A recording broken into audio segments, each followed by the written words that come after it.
Bienvenue à l'Apôtrash. Aujourd'hui, on va se poser la question sur les supposés rois mages. C'était quoi ça, des rois mages? Premièrement, pourquoi qu'on les appelle des rois? C'était même pas des rois, c'était des astronomes. Des gars qui tripaient sur les étoiles. Il y avait la tête des étoiles, puis les deux pieds bien raides sur terre. Ils checkaient en patente, eux autres, puis ils capotaient bien raides.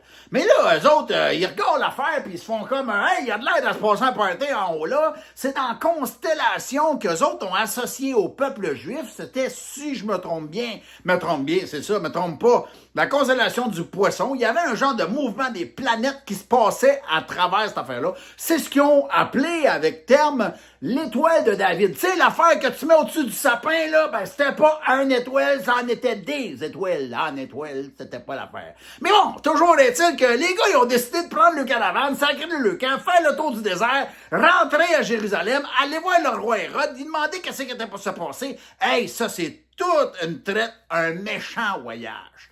Ils sont partis rien que 5 raneurs, puis ils sont pas partis à nowhere, par exemple. Ils ont embarqué sur le petit chameau, puis ils sont passés par là. Rendus à Jérusalem, parlent avec le roi. Le roi, il essaye de lui faire un peu de la magouille, parce que Hérode, lui, c'est un crasseur en Hérode, ça, hein? Fait que, écoute, il trouvait pas ça cool, lui, qu'un autre roi était pour naître à sa place. Il voulait pas prendre sa place.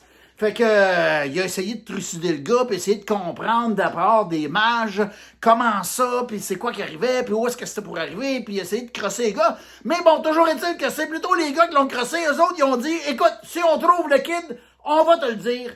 Mais de leur côté, ils ont décidé de pas dire au roi qu'est-ce qui était pour arriver. Eux autres, de toute façon, ils ne le reverront plus. Eux autres, ils retournent chez eux. Mais bon, toujours est-il qu'ils sont arrivés dans la crèche.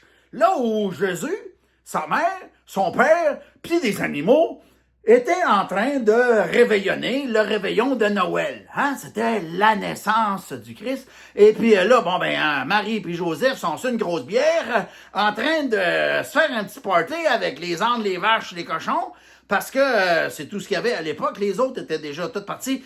Puis c'est ça. Fait que les rois, eux autres, c'est pas les rois, les mages, eux autres, sont arrivés.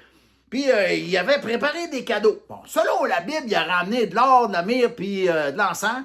Mais nous autres, en Québécois, au Québec, les Juifs, ils ont eu un pays où coule le lait et le miel.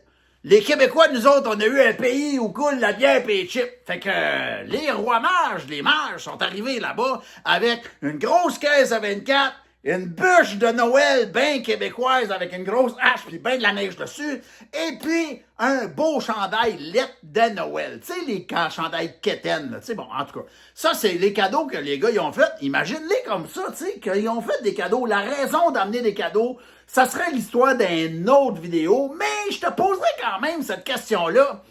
Toi, là, si tu voyais quelque chose de vraiment extraordinaire qui était pour se passer, que tu es convaincu que cette affaire-là va arriver et que ça pourrait changer le cours de ton existence, est-ce que tu serais prête à mettre tout de côté puis faire le voyage pour aller changer ton existence?